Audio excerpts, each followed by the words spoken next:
मैं आपको बताने जा रहा हूँ अभिक्रिया वेग को कौन कौन से कारक प्रभावित करते हैं। भाई अभिक्रिया वेग तो हमने पढ़ ही लिया ना, अभिक्रिया वेग के बारे में डिस्कस कर लिया, कोटि अणुता वगैरह सब कुछ हमने डिस्कस कर लिया। अब मैं देखना चाह रहे हैं कि जो अभिक्रिया वेग है ये किन किन फैक्टर पर डिपेंड करता है। बहुत सारे फैक्टर तो वैसे आप जानने में लगे हैं, फिर भी हम देखते हैं। सबसे पहले फैक्टर लिया मैंने क्रिया कारक की प्रकृति। फर्स्ट फैक्टर लिया मैंने क्रिया कारक की नेचर। इसके अंदर भी मैं 3 पॉइंट बता रहा हूँ, एबीसी करके 3 पॉइंट। इसमें ए मैंने ले लिया क्रिया कारक की भौतिक अवस्था, मतलब आपने जो क्रिया कारक लिया वो ठोस अवस्था में लिया या लिक्विड में लिया या गैस में लिया, उस बात पर भी अभिक्रिया का वेग डिपेंड करता है। जैसे हमने क्या किया, एक क्रिया कारक था, एक बार उसको हमने सॉलिड स्टेट में लिया, एक बार हमने उसको लिक्विड में लिया, एक बार हमने उसको गैस में लिया। तो होगा क्या, जब हम उस क्रिया कारक को गैस अवस्था में लेंगे ना, तो गैस में होता क्या है, अणुओं के मध्य दूरी ज्यादा होगी। तो जब दो गैस को मिलाएंगे तो इसका इंटरमिक्सिंग ज्यादा होगी, ज्यादा इंटरमिक्सिंग होगी तो टक्कर आवृत्ति भी ज्यादा होगी।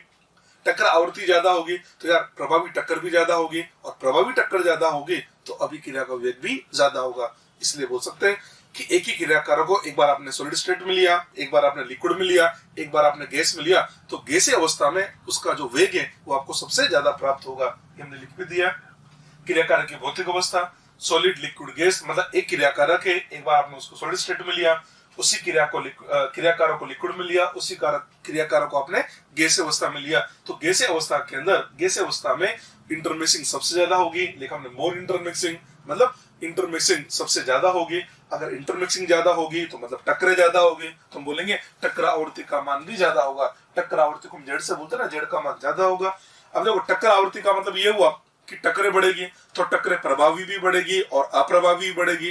अप्रभावी बढ़ने से अभिक्रिया वेग पे कोई फर्क नहीं पड़ता, पर जो प्रभावी बढ़ेगी, चाहे कुछ भी बढ़े, जितनी बढ़ेगी उसकी वजह से होगा क्या, हमारा अभिक्रिया का वेग बढ़ जाता है। इसलिए बोलते हैं गैसीय अवस्था में वेग का मान सबसे ज्यादा प्राप्त होता है। हमने ए पॉइंट बता दिया। बी पॉइंट ले रहा हूं मैं, क्रिया कारक का भौतिक आकार। भौतिक आकार देखो, भौतिक आकार वाला जो फैक्टर है ना, वो तब देखा जाता है जब हमारा क्रिया कारक ठोस अवस्था में हो। गैस और लिक्विड के अंदर इसका कोई रोल नहीं होता है। जब आपका क्रिया कारक ठोस हो, बोलते भी है अगर आपका क्रिया कारक ठोस है तो क्या काम करे, उसको महीन पार्टिकल या ऐसे बोल सकते, उसको पाउडर फॉर्म में कन्वर्ट कर दो।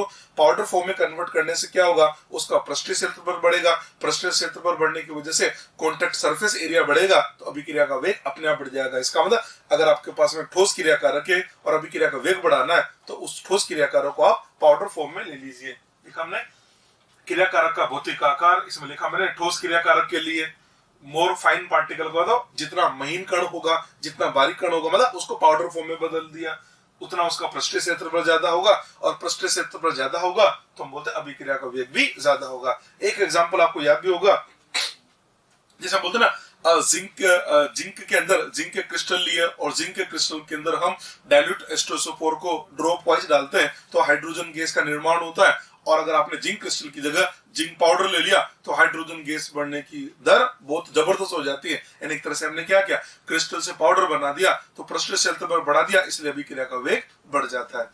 ठीक है, इसी का हमने सी पॉइंट लिया, क्रिया कारक की रासायनिक प्रकृति। रासायनिक प्रकृति ठीक है, ये वाला फैक्टर मैं पहले भी आपको बता चुका हूँ। आपने क्रिया कारक लिया, अब क्रिया कारक के अंदर जो बॉन्ड है वो सिंगल बॉन्ड है या डबल बॉन्ड है या ट्रिपल बॉन्ड है, मतलब उस क्रिया कारक की बॉन्ड स्ट्रेंथ जितनी ज्यादा होगी, इसका मतलब ये हुआ उस क्रिया कारक के बंध को तोड़ने के लिए उतनी ज्यादा ऊर्जा की जरूरत पड़ेगी, यानी उसके सक्रिय ऊर्जा का मान ज्यादा होगा, और जिसकी सक्रिय ऊर्जा का मान ज्यादा होगा उसका अभिक्रिया का वेग कम होगा। ये तुम बोलते भी है, जिन अभिक्रियाओं की सक्रिय ऊर्जा का मान अधिक होता है उनके वेग कम होते हैं, और जिनके सक्रिय ऊर्जा का मान कम होता है उन अभिक्रिया के वेग तीव्र होते हैं। तो ये क्रिया कारक की रासायनिक प्रकृति, ये वाला पॉइंट हम ऑलरेडी डिस्कस कर चुके हैं। ठीक है, दूसरा पॉइंट, अभिक्रिया वेग को प्रभावित करने वाले कारक। पहला कारक हमने ले लिया क्रिया कारक की प्रकृति, दूसरा कारक ले रहे हैं क्रिया कारक की सांद्रता। हमने सांद्रता बढ़ा दी। अच्छा एक बात बताओ, सांद्रता बढ़ाने का क्या मतलब होता है? सांद्रता बढ़ाने का मतलब एकांक आयतन में अणुओं की संख्या में वृद्धि करना। जैसे आपसे बोला जाए सांद्रता बढ़ा दी, सांद्रता बढ़ाने का मतलब एकांक आयतन में अणुओं की संख्या में वृद्धि कर दी।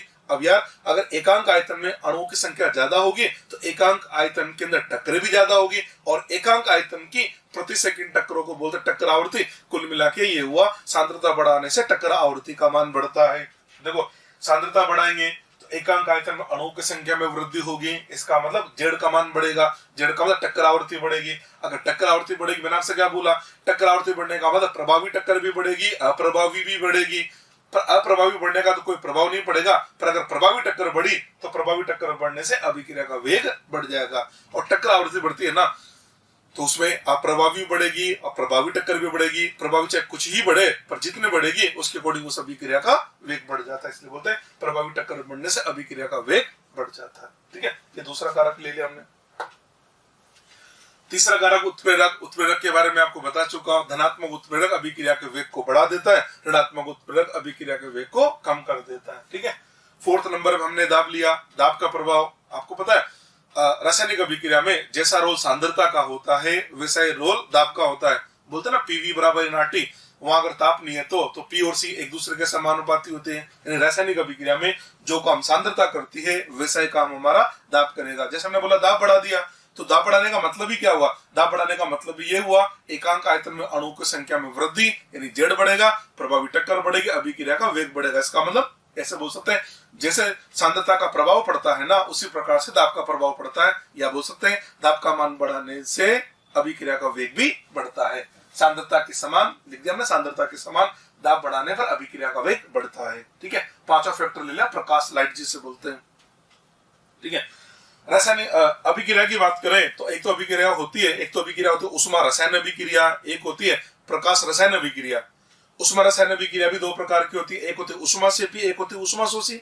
और हम बात कर रहे हैं ये जो प्रकाश का जो प्रभाव है ना, ये उष्मा रसायन अभिक्रिया पर नहीं पड़ता। यानी आप चाहे उष्मा सेपी अभिक्रिया लो या उष्मा सेपी लो, उष्मा शोषी लो या उष्मा सेपी लो, उस पर प्रकाश का कोई प्रभाव नहीं पड़ता है। प्रकाश का जो प्रभाव है वो पड़ता है केवल फोटोकेमिकल रिएक्शन पर, प्रकाश रसायन अभिक्रिया पर। और जो प्रकाश रसायन अभिक्रिया है, प्रकाश रसायन अभिक्रिया के एग्जांपल मैं आपको बता भी चुका हूं। H2+Cl2 से 2HCl बनता है, याद है? ये अभिक्रिया प्रकाश की उपस्थिति में संपन्न होती है, इसको बोलते हैं प्रकाश रसायन अभिक्रिया। और ऐसे बोलते हैं प्रकाश रसायन अभिक्रिया का वेग प्रकाश की तीव्रता पर डिपेंड करता है, क्रियाकारक की सांद्रता पर निर्भर नहीं करता है।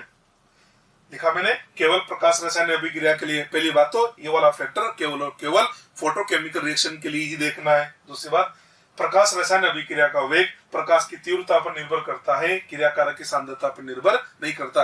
प्रकाश रसायन अभिक्रिया का जो वेग है वो केवल और केवल क्रियाकारक मतलब क्रियाकारक की सांद्रता पर निर्भर नहीं करता, वो केवल और केवल प्रकाश की तीव्रता पर निर्भर करता है। नेक्स्ट फैक्टर है छठा नंबर का ताप। ये सबसे इंपॉर्टेंट फैक्टर है। ये जितने भी फैक्टर बताया ना मैंने आपको, सबसे इंपॉर्टेंट फैक्टर हमारा ताप ही होता है। ताप बढ़ा दिया, अब क्या कहेंगे?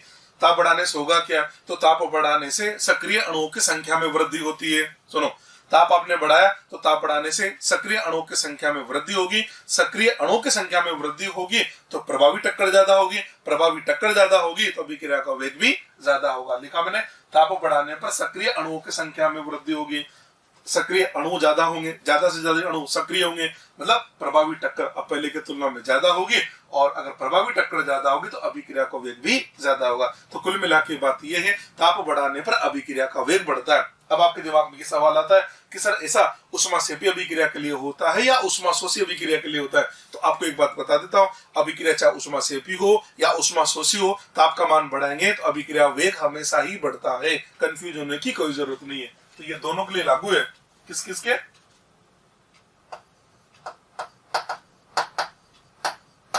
उष्मा सेपी तथा उष्मा शोषी दोनों के लिए, ये दोनों के लिए बात एप्लीकेबल है। कंफ्यूज होने की जरूरत ही नहीं है। इसका मतलब चाहे अभिक्रिया उष्मा सेपी हो या अभिक्रिया उष्मा शोषी हो, ताप का मान बढ़ाने पर अभिक्रिया वेग हमेशा ही बढ़ता है। कारण ये रहा। ठीक है, जब एक जनरल सर्वे किया गया तो पता लगा कि अभिक्रिया का वेग 10 डिग्री सेल्सियस या 10 केल्विन से अगर हम बढ़ाते हैं तो उस अभिक्रिया का जो वेग है या उसका जो वेग नियतांक है, अब मैं क्या कर रहा हूँ, वेग के साथ वेग नियतांक को भी जोड़ देता हूँ। वैसे आप जानते हैं जो अभिक्रियाएं तीव्र वेग से होती है उनके वेग नियतांक के मान ज्यादा होते हैं, और जो अभिक्रियाएं धीमी गति से होती है उनकी वेग नियतांक के मान कम होते हैं। इसका मतलब वेग नियतांक का जो मान है ना, उसको देख के हम सीधे सीधे बता सकते हैं ये अभिक्रिया धीमी गति से हो रही है या तीव्र गति से हो रही है। जिनके वेग नियतांक के मान कम वो धीमी गति अभिक्रिया, जिनके वेग नियतांक के मान अधिक वो तीव्र वेग अभिक्रिया। तो ऐसे बोलते हैं अगर आपने किसी रासायनिक अभिक्रिया का ताप 10 डिग्री सेल्सियस या 10 केल्विन से बढ़ा दिया तो उस अभिक्रिया का चाहे वेग हो या उस अभिक्रिया का वेग नियतांक हो, दोनों ही 2 से लेके 3 गुना तक बढ़ जाते हैं। तो हमने बोला प्रत्येक 10 डिग्री सेल्सियस अथवा 10 केल्विन ताप में वृद्धि करने पर अभिक्रिया का वेग अथवा वेग नियतांक 2 से 3 गुना बढ़ जाता है। अब 2 से 3 गुना का मतलब डबल से लेके ट्रिपल के बीच में कितने भी हो सकता है, मतलब हो सकता है 2 गुना हो जाए, या हो सकता है 2.2 गुना हो जाए, या हो सकता है 2.5 गुना हो जाए, 2.7 गुना हो जाए, या हो सकता है 3 गुना हो जाए। मैंने ये नहीं लिखा 2 या 3, 2 या 3 नहीं, 2 से लेके 3 के बीच में कितने भी गुना हो सकता है, वो भी कब, जब ताप का मान 10 डिग्री से बढ़ाते हो। ठीक है, मैंने मान लिया T डिग्री सेल्सियस ताप पर वेग नियतांक का मान है मेरा KT, ताप का मान 10 डिग्री से बढ़ा दिया तो ताप का मान हो गया T + 10 डिग्री सेल्सियस। इस पर वेग नियतांक का मैंने मान लिया KT + 10। ये तो कह रहा है ना कि ये वाला जो वेग नियतांक है ये इस वाले वेग नियतांक की तुलना में 2 से 3 गुना होगा, तो ऐसे लिख सकते हैं KT + 10 अपॉन KT जो बराबर होगा वो 2 से 3 गुना के बराबर होगा। और ये जो अनुपात है इसको बोलते हैं ताप गुणांक म्यू, इसका सिंबल बना दिया म्यू, ये याद कर लेना। तो ताप गुणांक का क्या मतलब है, ताप गुणांक का सीधा सीधा मतलब ये है अब प्रत्येक 10 डिग्री सेल्सियस या 10 केल्विन ताप में वृद्धि करने पर, प्रत्येक 10 डिग्री सेल्सियस अथवा 10 केल्विन ताप में वृद्धि करने पर अभिक्रिया वेग या अभिक्रिया का वेग नियतांक जितने गुना बढ़ जाता है, वो जितने गुना बढ़ा उस गुना को बोलते हैं ताप गुणांक। जैसे मान लो हमने बोला 10 डिग्री सेल्सियस ताप में वृद्धि करी तो अभिक्रिया का वेग या उसका जो वेग नियतांक है 2.5 गुना हो गया, तो हम बोलेंगे इस अभिक्रिया का ताप गुणांक का मान है 2.5। इसको अपन ऐसे समझे, जैसे मैंने आपसे बोला एक अभिक्रिया का ताप गुणांक का मान 2.2 है। इसका मतलब ये निकल के आता है जब कभी भी आप इस अभिक्रिया का ताप 10 डिग्री सेल्सियस से बढ़ाओगे तब इस अभिक्रिया का वेग या इस अभिक्रिया का वेग नियतांक 2.2 गुना बढ़ जाएगा। ठीक है, अब क्या होता है हमारे को सवाल आता है, जब हमारे सवाल आए ना तो या तो सवाल के अंदर ताप गुणांक का मान लिख देगा, अगर उसने ताप गुणांक का मान नहीं लिखा है तो फिर हमको ताप गुणांक का मान 2 मान के सवाल को सोल्व करना है। तो कम मानना है जब उसने ताप गुणांक नहीं दे रखा है। हाँ, अगर वो ताप गुणांक दे देता है तो जितना दे रखा है उसको लेके सवाल को सोल्व करना है। ठीक है, एक सवाल बताता हूं मैं आपको। एक अभिक्रिया का ताप 0 डिग्री सेल्सियस से 100 डिग्री सेल्सियस तक बढ़ा दिया जाता है, अभिक्रिया के वेग में कितनी गुना वृद्धि होगी। अब ताप का मान 0 डिग्री से कहां ले गया, 100 डिग्री तक ले गया। अब इसको आप समझिए, 0 से 100 जा रहा है ना, सुनो इधर, 0 से 100 का मतलब ऐसे समझे 0 से पहले 10 गए होंगे, फिर 10 से कहां गए होंगे 20, फिर 20 से कहां चले गए होंगे 30, 30 से फिर गए होंगे 40, 40 से फिर गए होंगे हम 50, 50 से गए होंगे 60, 60 से फिर गए होंगे 70, 70 से हम गए होंगे 80, 80 से हम गए फिर 90 और 90 से हम चले गए 100। ऐसे 10-10 डिग्री बढ़ा। हमने क्या बोला, प्रत्येक 10 डिग्री पर 2 गुना होगा। इसका मतलब जैसे मैं 0 से 10 जाऊंगा 2 गुना हो जाएगा, 2 गुना होने का मतलब 2 की पावर हो जाएगा। फिर 10 से 20 जाऊंगा ना, फिर 2 गुना होगा, तो 2 गुना तो हो चुका है। अब 2 गुना का मतलब या 4 गुना हो जाएगा, 4 गुना को 2 की पावर 2 लिखे। तो अपन ऐसे बोले, पहली स्टेप में लिखा 2 की पावर 1, दूसरी स्टेप में लिखा 2 की पावर 2। ये कौन सी स्टेप है, 1 2 3 4 5 6 7 8 9 10। इसका मतलब यहाँ तक आते आते ये हो जाएगा 2 की पावर 10, और 2 की पावर जो 10 है ये होता है मेरा 1024। तो आंसर देंगे 1024 गुना बढ़ जाता है। ये इस क्वेश्चन को सोल्व करने का तरीका। ठीक है, अब ये तो मैंने इस क्वेश्चन को सोल्व करने का प्रॉपर मेथड बता दिया। आप चाहो तो इसको आप ऐसे भी बना सकते हैं, ऐसे भी बना सकते हैं। आपको ये पता लगाना वृद्धि कितने गुना होगी, तो वृद्धि बराबर लिखा जाता है ताप गुणांक की पावर डेल्टा T अपॉन 10। ये लीजिए, ये मैंने फॉर्मूला बता दिया। आप इससे भी बना सकते हो कितने गुना वृद्धि होगी, तो वृद्धि बराबर लिखा ताप गुणांक की power delta T upon 10। Delta T 0 से 100 जा रहा है, लीजिए डेल्टा T कितना हो गया, 0 से ताप गुणांक म्यू लिखे। अब ताप गुणांक का मान सवाल में नहीं दे रखा तो हमने 2 मान लिया, इसकी जगह 2 लिख दिया। डेल्टा T 0 से कहा गया 100, तो डिफरेंस कितना आया 100 आ गया। 100 अपॉन 10, इसको सोल्व करें आ गया ना 2 की पावर 10, 2 की पावर 10 1024। ये लीजिए, इस क्वेश्चन का आंसर ऐसे देना होता है। ठीक है, अगला सवाल देता हूं, देखो आपको। एक अभिक्रिया के ताप गुणांक का मान 2.5 है। देखो ये जो सवाल है इसने क्या बोल दिया, ताप गुणांक का मान दे रखा है। जब ताप गुणांक का मान दे रखा है तो उसी को लेके सोल्व करना है। ताप गुणांक का मान 2.5 है। आगे बढ़ते हैं। अभिक्रिया का ताप 20 डिग्री से 40 डिग्री तक बढ़ा दिया, 20 से 40 डिग्री बढ़ा दिया, कितने गुना वृद्धि होगी। हमने आपको क्या बताया, वृद्धि किसके बराबर है, ताप गुणांक की पावर डेल्टा T अपॉन 10 लिखना है। ताप गुणांक तो दे दिया 2.5, डेल्टा T कितना हुआ 20 से कहां जा रहे हैं 40, तो तापांतर कितना हो गया 20/10, तो ये आ जाएगा 2.5 की पावर 2, ये तो आएगा ना 2.5 की पावर 2 यानी 6.25, आंसर देंगे 6.25। इस प्रकार से इस सवाल को सोल्व कर लिया जाता है। एक और क्वेश्चन लिखा मैंने इसके लिए। अगला सवाल, एक अभिक्रिया के 280 केल्विन तथा 300 केल्विन तापर वेग नियतांक के मान क्रमशः K1 तथा K2 इनमें से सही संबंध है। देखो आपसे क्या बोला, आपसे बोला गया 280 केल्विन पर वेग नियतांक का मान K1 है और जो 300 केल्विन है 300 केल्विन पर वेग नियतांक का मान K2 है। अब 280 से 300 इसको अपन ऐसे समझ ले क्या कि 280 केल्विन है, 280 से पहले हम 290 और 290 से 300, यानी एक तरह से देखा जाए तो 10-10 करके 2 बार बढ़ा दिया। तो जैसे हम 280 से 290 करेंगे दुगना होगा और 290 से 300 गए तो फिर दुगने का दुगना मतलब 4 गुना, मतलब इसका वेग नियतांक तो K2 है और इसका वेग नियतांक K1 है। तो जो K2 है ना K2 का मान है K1 का 4 गुना, ये लीजिए K2 बराबर 4 टाइम्स ऑफ K1, आंसर ये 4 दे दिया जाएगा। बहुत आसान सवाल बनते हैं। तो जो K2 का मान है वो K1 का 4 गुना बन जाता है। ठीक है जी। अभी तो हमने क्या किया, अभी तो हमने आपको ये बता दिया कि जो आपने ताप का मान बढ़ाया तो ताप का मान बढ़ाने पर जो अभिक्रिया का वेग है जो या उसका जो वेग नियतांक है 2 से 3 गुना हो जाता है। पर वास्तविक निर्भरता तो मैं अभी भी नहीं बता रहा कि वास्तव में 2 गुना होगा या 2.2 होगा। ठीक है, तो वेग नियतांक पर ताप की जो वास्तविक निर्भरता है वो डिपेंड करती है उस अभिक्रिया की संकीर्ण ऊर्जा पर भी, क्योंकि हर अभिक्रिया की संकीर्ण ऊर्जा अलग अलग होती है ना। तो जो अभिक्रिया की संकीर्ण ऊर्जा होगी ना उसी आधार पर एग्जैक्ट पता लगता है कि कितने गुना एग्जैक्टली वो बढ़ता है। तो इसका जो वास्तविक निर्भरता है वो हम बताएंगे आरएनएस समीकरण से। तो नेक्स्ट हमने आपके ले ली आरएनएस समीकरण। हम आरएनएस समीकरण की बात कर रहे हैं। आरएनएस जो समीकरण है इसके 3 रूप हैं। एक तो होता है इसका चरघातांकी रूप, एक होता है इसका लघु गुणक रूप, एक होता है इसका अवकलनीय रूप। सबसे पहले मैं आपको इस आरएनएस समीकरण का चरघातांकी रूप बता रहा हूं जिसको बोलते हैं एक्सपोनेंशियल फॉर्म। चले जी, इसका चरघातांकी रूप है k बराबर a e की power minus e upon RT। तो पहले तो इस फॉर्मूले में समझ लेते हैं कौन क्या बता रहा है। इस फॉर्मूले में k है वेग नियतांक, a इसमें होता है आरएनएस नियतांक या इसको बोलते हैं पूर्व चरघातांकी गुणांक।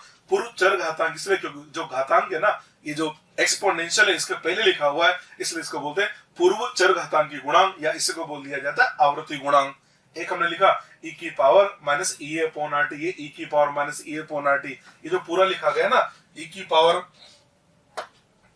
माइनस e अपॉन RT, ये पूरा क्या बताता है? तो ये पूरा ये बताता है ये हमको ऐसे अणुओं को प्रभाज बताता है, ये हमको ऐसे अणुओं का प्रभाज बताता है जिनकी ऊर्जा या तो सक्रिय ऊर्जा के बराबर होगी या उससे ज्यादा होगी। यानी एक तरह से बोल सकते हैं ये हमको सक्रिय अणुओं का प्रभाज बताता है। सक्रिय अणुओं का प्रभाज का क्या मतलब है? सक्रिय अणुओं के प्रभाज का मतलब ये ऐसे अणुओं का प्रभाज है जिनकी ऊर्जा या तो सक्रिय ऊर्जा के बराबर है या उससे ज्यादा है। यार जिसकी ऊर्जा सक्रिय ऊर्जा के बराबर या उससे ज्यादा होगी वही तो सक्रिय अणु कहलाएगा ना। तो जो e power minus e upon RT है इस पूरे को बोल दिया जाता है ये ऐसे अणुओं का प्रभाज बताता है जिनके पास ऊर्जा का मान या तो सक्रिय ऊर्जा के बराबर है या उससे ज्यादा है। आप इतना बड़ा नहीं बोल सकते हैं तो आप ऐसे बोल सकते हैं ये हमको सक्रिय अणुओं का प्रभाज बताता है। तो लिखा हमने e की power minus e upon RT हमको बता रहा है सक्रिय ऊर्जा के समान अथवा उससे अधिक ऊर्जा रखने वाले अणुओं का प्रभाज या इसको बोलेंगे सक्रिय अणुओं का प्रभाज। समझ में आ गई बात? k बराबर हमने लिखा था a e power minus e upon RT। आप ये तो समझते होंगे जो एक्सपोनेंशियल होता है ना ये यूनिटलेस होता है। इसका मतलब इसकी तो कोई इकाई होगी नहीं है तो यूनिटलेस होता है। अगर ये यूनिटलेस है तो जो इकाई k की होगी वही इकाई फिर ये a की होगी। तो हम ऐसे बोल सकते हैं unit of k equal to होता है यूनिट ऑफ a, मतलब a और k दोनों की इकाई हमेशा समान होती है। चलिए जी, अगर मैं इस फॉर्मूले में t टेंडिंग टू इनफाइनाइट कर दूं, t टेंडिंग टू अगर इसमें इनफाइनाइट कर दिया जाए तो k का मान और a का मान भी बराबर हो जाएगा।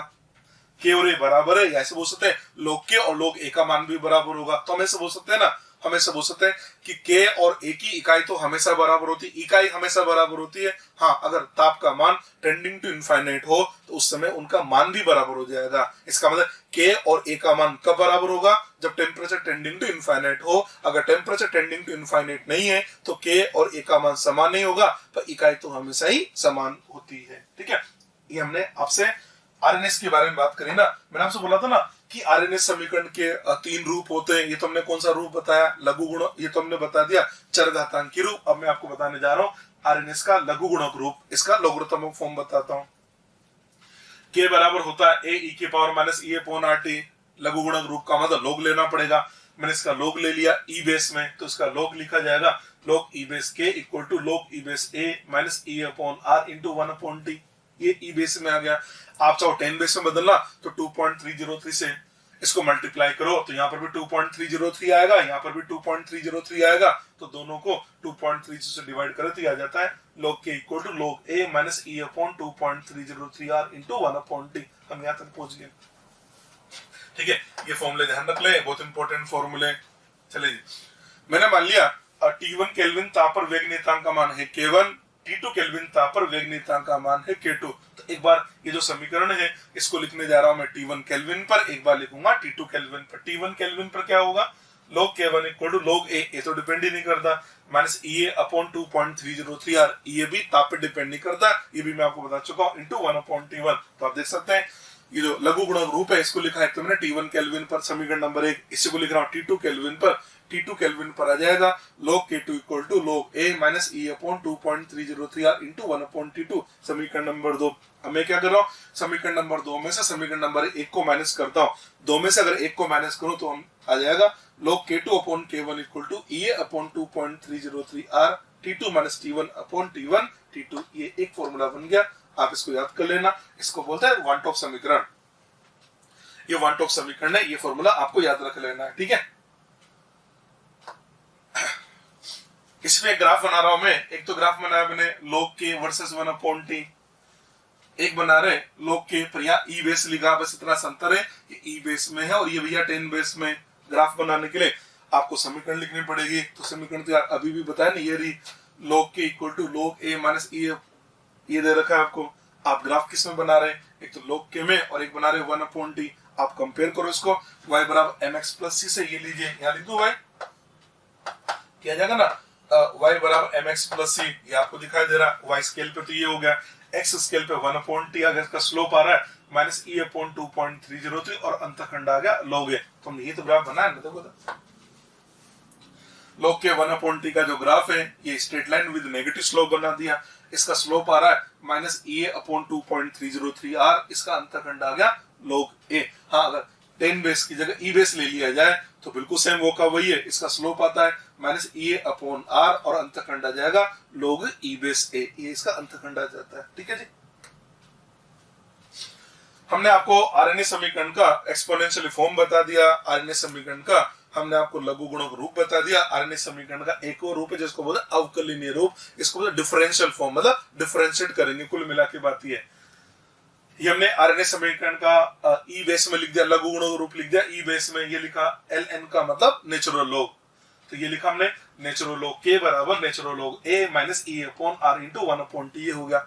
अवकलनीय रूप का मतलब अवकलन करना है, तो हमने लिखा इसका d by d t natural log k equal to d by d t of natural log a minus e upon r into d by d t of 1 upon t, यहाँ तक आ गया।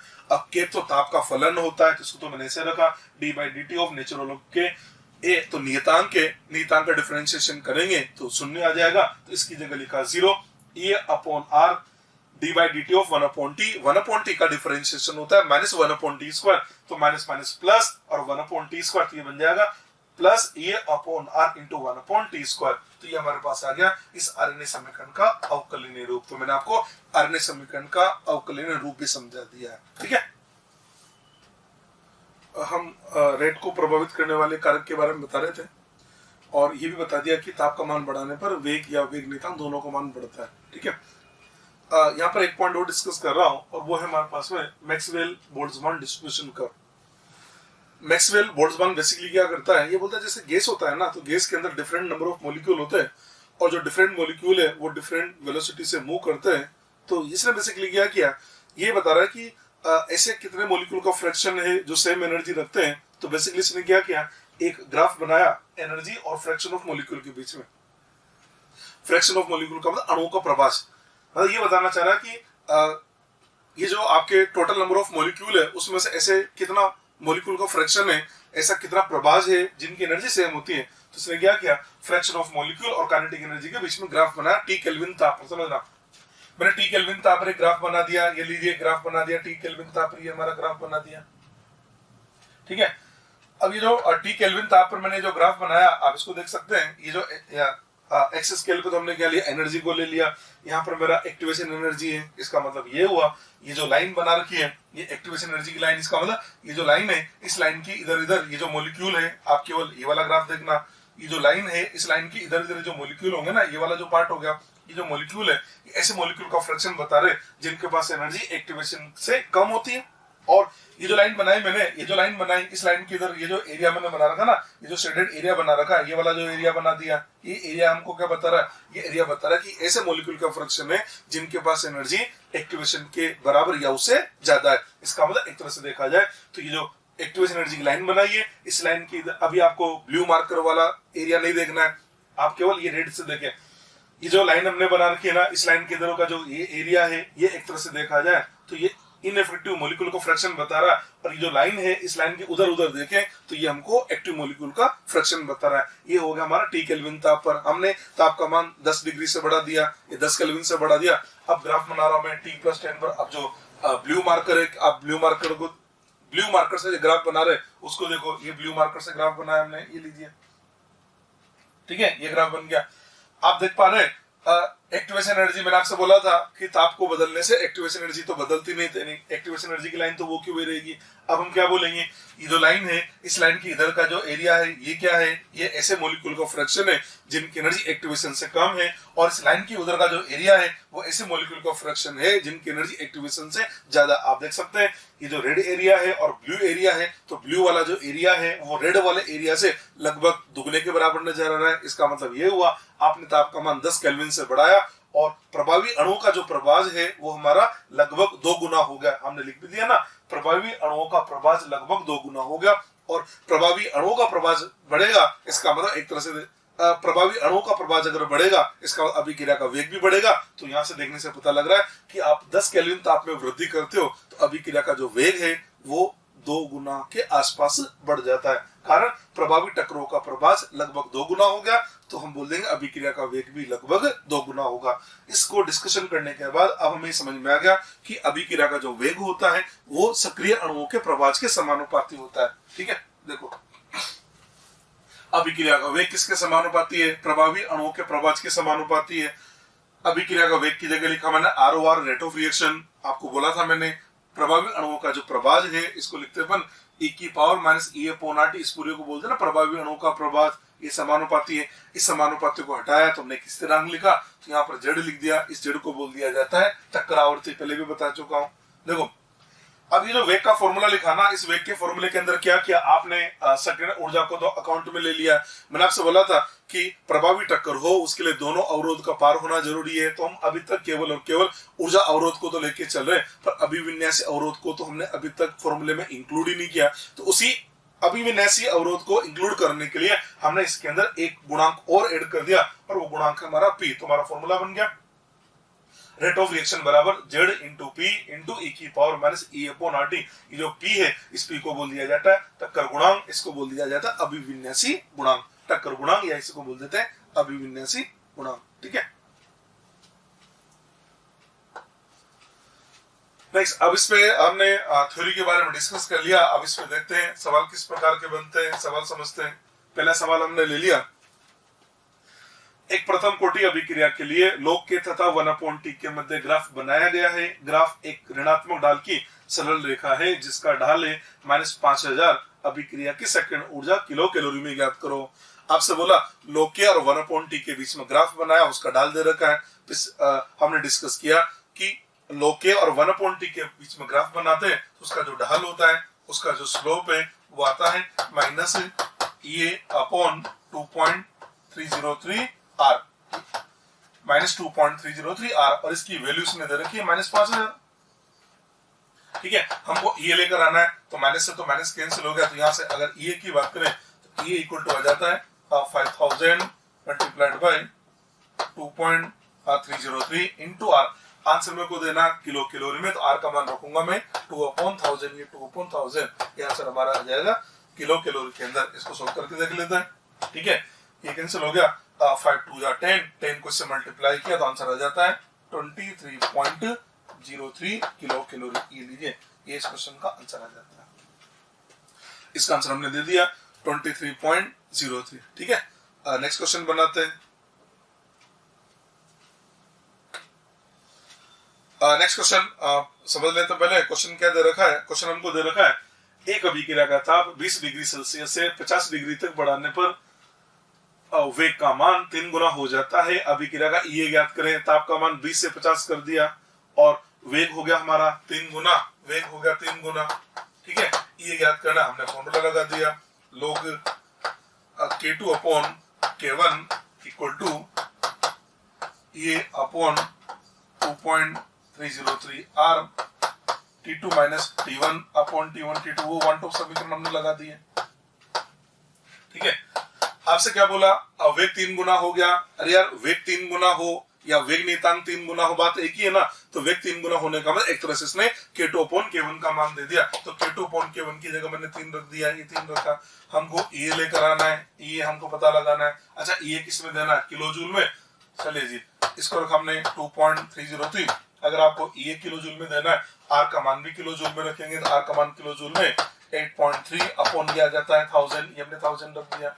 T2 माइनस T1 तापांतर 20 से 50 हुआ तो ये कितना आ गया तापांतर, ये तो आ गया 30 अपॉन T1 T2। ठीक है, अब T1 T2 की बात करें तो आपको पता है ना कि ताप हमेशा केल्विन में रखोगे तो 20 डिग्री सेल्सियस है। हमने इसके अंदर 273 ऐड किया तो ये हमको देता है 293, ये तो आ गया 293।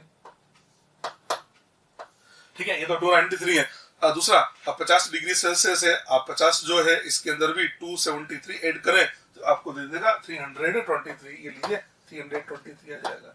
ठीक है, अब हमको क्या करना है, इसको सोल्व करना है। यहाँ से ये निकालना है, ये लीजिए ये ना log 3 की बात करें, log 3 हमारे पास आता है 0.48 multiplied by 2.303 multiplied by 8.314 multiplied by 293 multiplied by 323 upon 1000 into 30। ये जो आंसर है ये हमारे पास आ जाता है किलो जूल के अंदर। अब हम इसको सोल्व करके देख लेते हैं, मल्टीप्लाई करके देख लेते हैं। 0.48 multiplied by 2.303 multiplied by 8.314 multiplied by 293 multiplied by 323। इसको आपने डिवाइड कर दिया 1000 और फिर डिवाइड किया आपने 30 से, तो आपका आंसर आ रहा है 28.99। इसको लिखा हमने 28.99 किलो जूल, ये आपका आंसर आ जाता है। ये लीजिए, ये आ गई इसकी सेकंड ऑप्शन। ठीक है,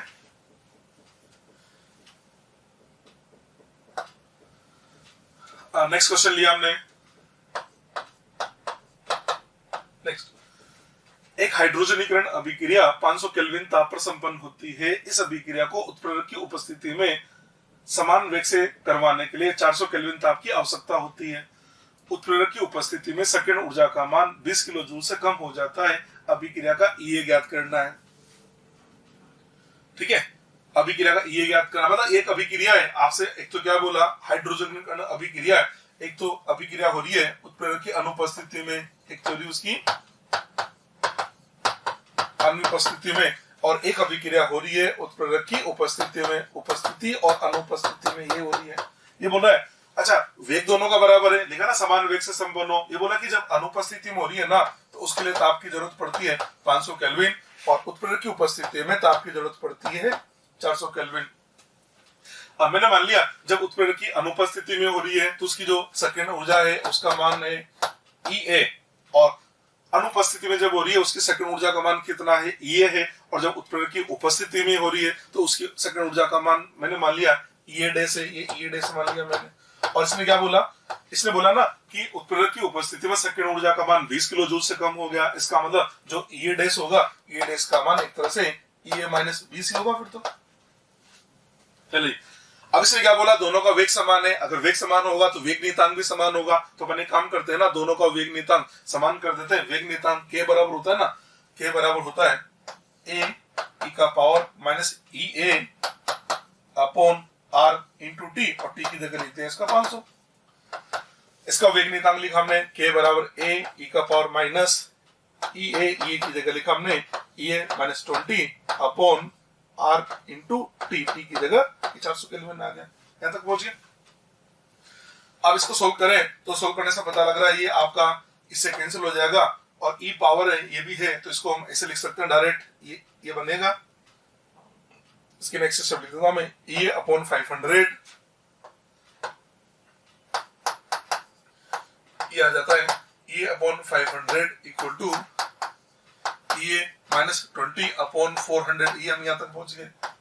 ठीक है, इस 0 से 0 कैंसिल होया, इसको 4 इधर लेके गए तो ये बन गया भैया 4 e equal to 5 e minus 100। ठीक है, इसको सोल्व करें तो इसका आंसर आ जाता है e equal to 100 kilo joule. इसकी सेकंड ऊर्जा का मान आ रहा है 100 किलो जूल। ये इस क्वेश्चन का आंसर आ जाता है 100 किलो जूल। ठीक है,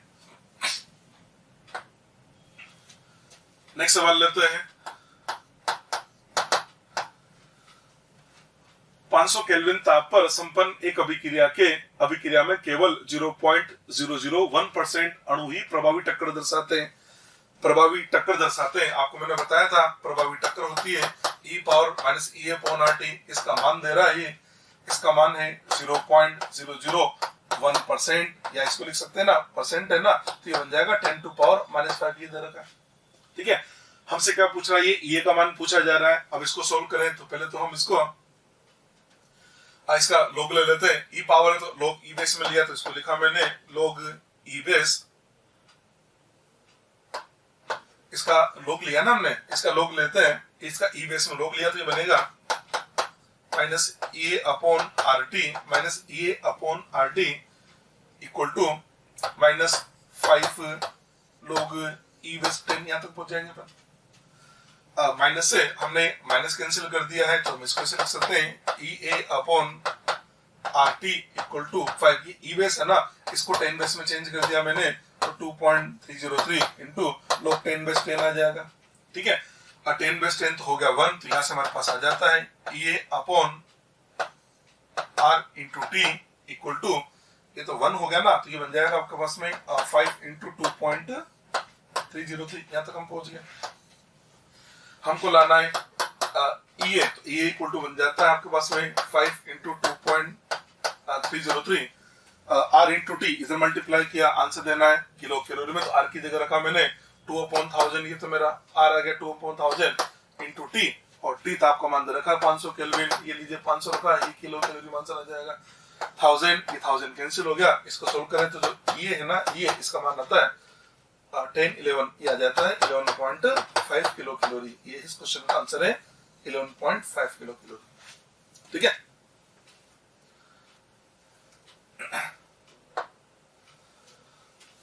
नेक्स्ट एक और क्वेश्चन लिया मैंने।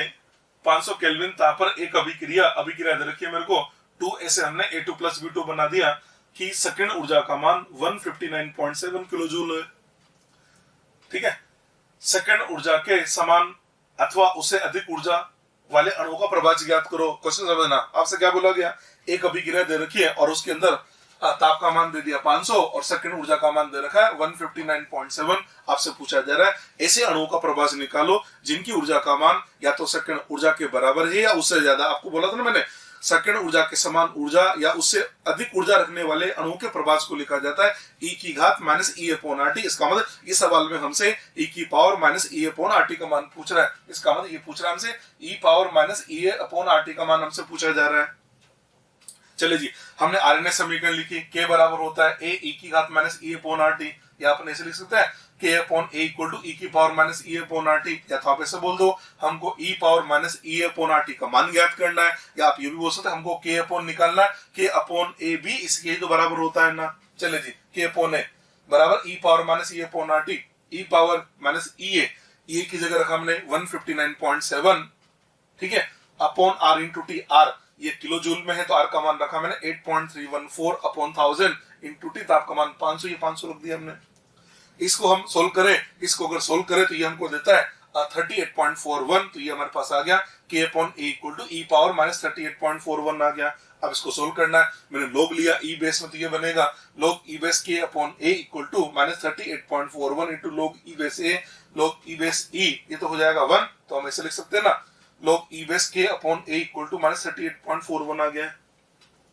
अब ये k अपॉन e बेस में, इसको मैंने 10 बेस में चेंज कर दिया, तो इसको 2.303 से मल्टीप्लाई कर देता हूँ। तो देखो next step 2.303 log k upon a equal to -38.41 आ गया। इस 2.303 को इधर डिवाइड कर दिया तो मेरे पास आ जाएगा log k upon a equal to -38.41 upon 2.303, इसको डिवाइड करो तो याद आता है -16.68, ये बन गया यहाँ तक। ठीक है, आपको k अपॉन a लाना है तो k अपॉन a होता है एंटीलॉग, इसका एंटीलॉग ले तो एंटीलॉग ऑफ -16.68 आता है। अब एंटीलॉग लेना है, अब वो भी किसका लेना है, डेसिमल वाली नेगेटिव वाली का एंटीलॉग लेना है। मैं आपको बता देता हूँ नेगेटिव डेसिमल का एंटीलॉग कैसे लिया जाता है। तो इसका एंटीलॉग होता है, इसको लिखने का तरीका होता है एंटीलॉग, ब्रैकेट में लिखा मैंने 1 माइनस 1 में से क्या किया हमने, डेसिमल के बाद की वैल्यू विद डेसिमल माइनस कर दी। तो देखो 1 में से क्या माइनस किया, डेसिमल के बाद क्या लिखा हुआ है 68, और with decimal 0.68 into 10 to power -16 plus इसके डेसिमल के पहले नंबर क्या है 16, तो 16 में 1 जोड़ दिया तो यह आ जाता है 1 माइनस 0.68, 1 में से 0.68 को माइनस किया तो बनेगा 0.32, और ये बनेगा 10 टू पावर -17। ठीक है, इसका एंटीलॉग ले तो आ जाए अप्रोक्स 2, तो आंसर आ गया 2 इंटू 10 टू पावर -17। अब आपको ये लग रहा होगा ये आपने एंटीलॉग सर ऐसे कैसे लिख दिया है, तो मैं आपको ये एंटीलॉग लेना भी सिखा रहा हूँ। देखो इधर मेरे को ये सिखाना था आपको antilog of negative decimal value. Negative value तो थी, पर नेगेटिव में भी कैसी थी, डेसिमल वैल्यू थी ना, इसका हमने एक फॉर्मूला बना दिया। मतलब आपको समझा रहे ऋणात्मक दशमलव वाली संख्या का एंटीलॉग कैसे लोगे, तो इसका फॉर्मूला बना रखा है। देखो इधर एंटीलॉग ब्रैकेट के अंदर लिखा मैंने 1 माइनस 1 में से क्या माइनस करना है, value after decimal with decimal, दशमलव की बाद की संख्या को माइनस करना है, वो भी दशमलव सहित। ये जो लिखा ना 1 minus value after decimal with decimal का मतलब दशमलव की बाद की संख्या दशमलव सहित, ये ब्रैकेट बंद हो गया, इंटू 10 की घात -1 प्लस 1 में क्या जोड़ देना है, वैल्यू बिफोर डेसिमल, डेसिमल के पहले की संख्या को जोड़ना होता है। चलो जी एक एग्जांपल से बताते हैं। जैसे मान लो मैंने आपसे बोला एंटीलॉग लेना है -5.4 का। अब इसको लिखने का तरीका, एंटीलॉग 1 में से माइनस करना है डेसिमल के बाद की वैल्यू, डेसिमल के बाद की वैल्यू क्या है 0.4, 1 में से 0.4 माइनस करके ब्रैकेट बंद कर दिया, इंटू 10 टू पावर -1 में क्या जोड़ना है, डेसिमल के पहले के 5, 1 में 5 जोड़ेंगे तो 6, तो 10 टू पावर -6 आ गया। इसको हम लिख सकते हैं antilog of 0.6 into 10 to power -6, 0.6 का एंटीलॉग होता है 4, तो आंसर आ गया 4 इंटू 10 टू पावर -6। तो हमने इसको भी तो वैसे बनाया था। देखो ये तो क्या था, एंटीलॉग लेना था -16.68 का, तो इसको लिखा ना एंटीलॉग 1 में से क्या माइनस किया 0.68 को माइनस किया, इंटू 10 की घात -1 में जोड़ना था, डेसिमल के पहले का नंबर 16, तो आ गया ना 10 की घात -17 ही आ जाएगा। 1 में से 0.68 को माइनस किया तो 0.32 का एंटीलॉग हमने लिख दिया। ठीक है, अब समझना। अगर आपको लॉग की वैल्यू भी याद नहीं हो तो मैं आपको लॉग की वैल्यू भी बता देता हूँ। जैसे बात करते हैं log 2 होता है 0.30, log 2 होता है 0.30, तो 0.30 का एंटीलॉग होगा 2, समझना। log 2 होता है 0.30, तो 0.30 का अगर आपसे बोला जाए 0.30 का एंटीलॉग कितना होगा तो आंसर देना है 2, तो 0.30 का एंटीलॉग 2 लिखना होता है। अब 0.30 अभी जो आया था ना वो 0.32 का एंटीलॉग था, तो 0.32 अप्रोक्स 0.3 के बराबर ही था ना, इसलिए मैंने इसको अप्रोक्स 2 लिख दिया था। नेक्स्ट log 3 की बात करें, log 3 होता है 0.4778 होता है ना, इसका मतलब 0.4778 का एंटीलॉग होगा 3। नेक्स्ट log 4 की बात करें, log 4 को लिखने का तरीका, 4 को लिखो 2 की पावर 2, तो ये बनेगा 2 log 2, और log 2 होता है 0.30 का डबल 0.60, ये लीजिए log 4 की वैल्यू 0.60 आती है, इसका मतलब 0.60 का एंटीलॉग 4 आ जाएगा। log 5 को क्या लिखा हमने 10/2, तो 10/2 याद करने की जरूरत नहीं, 10/2 log 10 माइनस log 2, log 10 1 होता है, log 2 आपका log 10 तो 1 हुआ, log 2 आपका 0.30, 1 में से 0.30 को माइनस किया तो 0.70, यहाँ से बोल दो 0.70 का एंटीलॉग होता है 5। इसी प्रकार से चले log 6 को लिख देंगे 2 into 3, तो log 2 प्लस log 3, log 2 ये रहा, log 3 ये रहा, आंसर आ जाएगा 0.78। नेक्स्ट लिखा हमने log 7, तो log 7 को आप याद कर लेना, log 7 0.845 होता है। नेक्स्ट लिया मैंने log 8 को लिख सकते हैं 2 का पावर 3, यानी ये बनेगा 3 log 2, log 2 0.30 का 3 टाइम्स किया तो 0.90 आ जाता है। log 9, 9 को लिखने का तरीका 3 का स्क्वायर, तो ये बनेगा 2 log 3, log 3 आपके पास है, उसका स्क्वायर किया मतलब उसका डबल किया तो 0.94 आ जाता है। ऐसे बोल सकते हैं 0.94 का एंटीलॉग होगा 9, 0.90 का एंटीलॉग होगा 8, 0.84 का एंटीलॉग होगा 7, 0.78 का एंटीलॉग होगा 6, 0.7 का एंटीलॉग होगा 5। इस टाइप से एंटीलॉग लिख दिया जाते हैं। ये देखो मैंने इधर लिख रखे हैं, ठीक है। तो जब इस प्रकार के आते हैं, जैसे आपने देखा था ना अभी, ये मैंने लिखा था एंटीलॉग ऑफ 0.6, अब 0.6 का एंटीलॉग लिखा था, अब मैंने 4 लिख दिया। तो आपको इससे सोचना था log 4 होता है 0.6, log 4 कितना 0.6, 0.6 का एंटीलॉग 4, इसलिए मैंने ये 4 लिख दिया था, ठीक है जी। अब इसमें एक आध पॉइंट और बचा है हमारे पास में चैप्टर के अंदर। तो एक पॉइंट तो ये लिखा मैंने, समांतर प्रथम कोटि अभिक्रिया का वेग। समांतर प्रथम कोटि तो है, पर उसमें भी समांतर अभिक्रिया। समांतर अभिक्रिया का मतलब एक ही क्रियाकारक से एक ही समय पर एक से ज्यादा उत्पाद बने, वो भी अलग अलग वेग नियतांक से। जैसे मेरे पास क्रियाकारक ए है, इससे एक तो उत्पाद बना बी, ये बना K1 वेग नियतांक से, और इसी ए से बना उत्पाद मेरा सी, और ये बना मेरा K2 वेग नियतांक से। मैंने मान लिया जब t बराबर 0 है तो क्रियाकारक की प्रारंभिक सांद्रता a है, और समय t पर क्रियाकारक की सांद्रता a-x हो गई है। अब K1 K2 दो अलग अलग वेग नियतांक है। अब होगा क्या, या तो K1 K2 से बड़ा होगा या K2 K1 से बड़ा होगा। अगर K1 बड़ा है K2 से, समझना, अगर K1 का मान K2 से बड़ा है तो हम बोलेंगे ऐसे B हमारी मुख्य अभिक्रिया है और ऐसे C हमारी एक साइड अभिक्रिया है। हाँ, अगर K2 का मान बड़ा हो तो हम बोलेंगे ऐसे C का बनना मुख्य अभिक्रिया होगी और ऐसे B का बनना साइड अभिक्रिया होगी। लिखा ना मैंने, if K1 greater than K2 then ऐसे B का बनना मेन अभिक्रिया है और ऐसे C का बनना साइड अभिक्रिया है। हाँ, अगर K2 K1 से बड़ा है तो ऐसे B का बनना साइड अभिक्रिया होगी और ऐसे C का बनना मुख्य अभिक्रिया होगी। यानी जिसका K बड़ा है वो मुख्य अभिक्रिया होती है और दूसरी वाली साइड अभिक्रिया होती है। अब हमको क्या करना है, ये जो समांतर प्रथम कोटि अभिक्रिया है इसका वेग लिखना है। तो समांतर प्रथम कोटि अभिक्रिया में क्या हो रहा है, एक ही समय पर ऐसे B भी बन रहा है और उसी समय पर ऐसे C भी बन रहा है, प्रथम कोटि। और है तो बताओ, ऐसे जब B बना, ऐसे B बना है तो प्रथम कोटि, वेग नियतांक का मान K1 है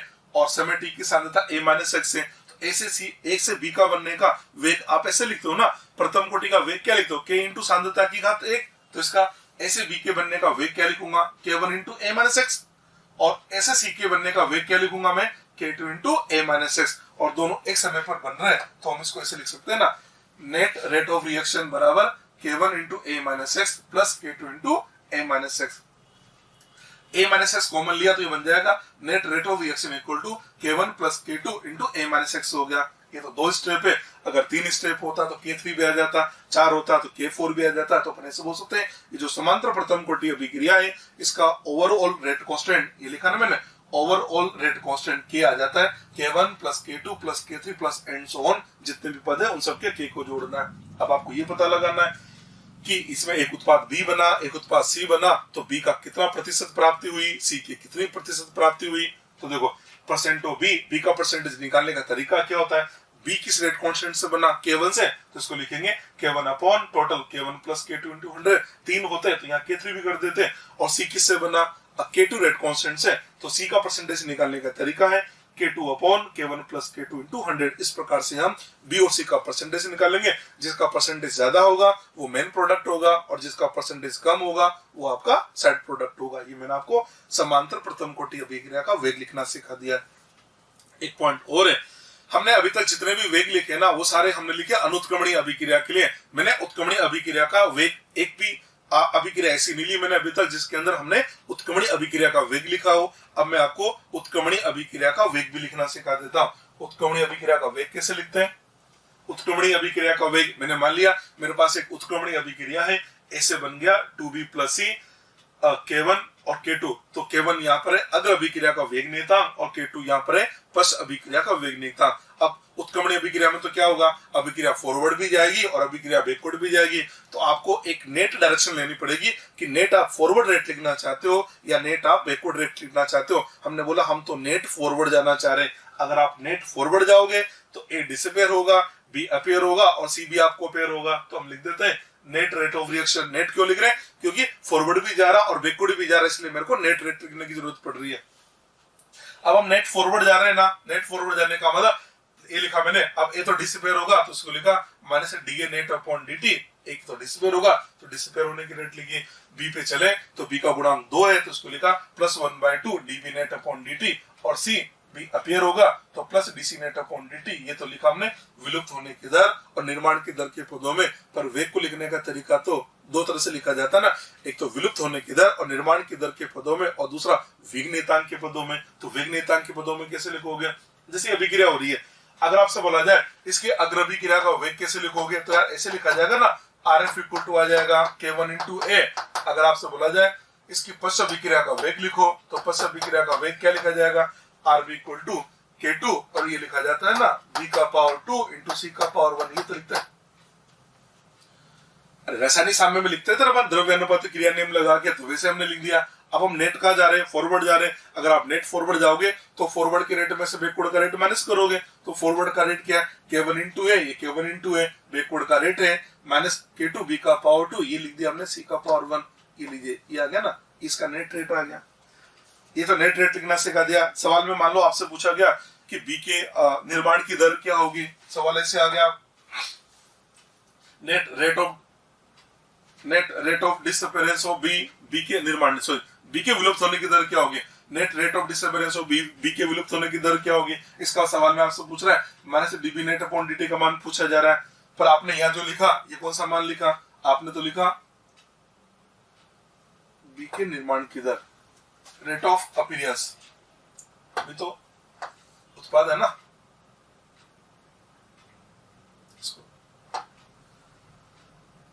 रेट ऑफ अपीयरेंस, ये मान आपसे पूछा जा रहा है। ठीक है, देख लीजिए, आपसे बोला बी के निर्माण की दर क्या होगी, इसका plus DB net upon DT का मान आपसे पूछ रहा है। आपने ये जो लिखा ना, ये आपने क्या लिखा? Plus 1/2 DB net upon DT का मान ये है, तो 2 को इधर भेज दे, तो 2 को इधर भेज दिया, तो देखो ना 2 को इधर भेज दिया तो आ गया नहीं, plus DB net upon DT equal to 2K1 into A minus 2K2, ये 2 को इधर भेज दिया तो ये आ जाएगा आपके पास में बी के निर्माण की दर। इस प्रकार से इन क्वेश्चन को भी सोल्व कर लिया जाता है। ठीक है।